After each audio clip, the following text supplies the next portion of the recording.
ကိုကျော်စိုးလည်းဝင်ပြောမယ် တခါလုံးလည်းအတူရှိတယ်ဘယ်လိုရှိလဲ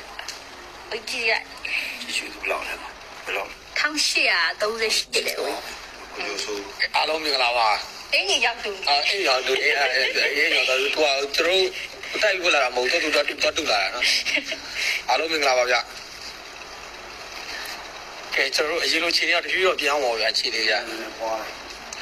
ကျွန်တော်မုံရွာရောက်တယ်ဗျာကျွန်တော်မုံရွာလာကြတယ်အပြန်ကြရင်တော့ကျွန်တော်တို့ဟိုဟာနဲ့ပဲကုန်းလမ်းပဲပြန်မယ်ခုတော့ကျွန်တော်တို့ဟိုကြီးကားနဲ့ပြန်မယ်ကျွန်တော်တို့ဒါမုံရွာချောင်းမြင်းမှုပေါ့ဗျာအဲ့ဒါကျွန်တော်စကိုင်းကျွန်တော်မန္တလေးပြန်ဝင်မယ်မန္တလေးပြန်ဝင်ကျွန်တော်ကုန်းလမ်းပဲပြန်မယ်ဒီကကျွန်တော်သွားချင်သိချင်တာကဒီလမ်းမိုင်းပေါ့ဒီလမ်းမိုင်းမှာဒါပြီးရက်ဒီဘယ်နေရာတက်တယ်ပေါ့ဘယ်နေရာတက်တယ်ကျွန်တော်လိုက်ကြည့်မှာဗျာပြီးရင်လမ်းမိုင်းအခြေအနေပေါ့လမ်းမိုင်းအခြေအနေတကယ်ကောင်းလားပေါ့လမ်းမိုင်းအခြေအနေဘယ်နေရာမှာထိရဘယ်နေရာမှာမထိဘူးပေါ့ဗျာလမ်းမိုင်းအခြေအနေပေါ့ဗျာကျွန်တော်ဒီလမ်းကိုလမ်းနဲ့ပတ်သက်ပြီးတော့မြေခွေးတွေဘယ်လိုရှိလဲပေါ့ PDF တွေဘယ်လိုရှိလဲပေါ့ကျွန်တော်ကြည့်မှာအဲ့တော့ PDF မင်းတို့လည်းငါ့ကိုတွေ့မညာနဲ့ငါလည်းမင်းတို့တွေ့မညာဘူးဆွတ်ရတယ်ဟိုကုန်းလမ်းပြန်မယ်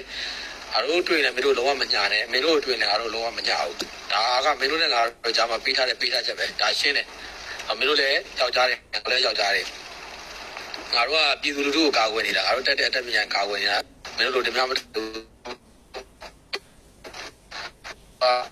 ကောင်းတယ်ဆိုတာပိုးရတတ်တယ်ဆရာမတတ်တယ်ကွာမင်းတို့ကလည်းကိုစာသင်ခဲ့တဲ့ဆရာမကိုတတ်တယ်ကိုသင်တန်းစီးပေးတဲ့ဘုန်းကြီးကိုတတ်တယ်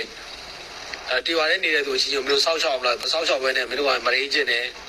ချတယ်ဝန်လူတန်ကြတယ်မျိုးလောက်ကြတယ်အဲ့တော့ငါတို့မနေ့ကကြာရင်ကုန်းလန်းနေပြန်မယ်ဒီငါတို့ပြောတဲ့တိုင်းလမ်းကြောင်းပြန်မယ်ငါတို့တွေ့မလို့လုံးဝမညာတယ်ဟောမင်းတို့တွေ့လုံးဝမညာဘူး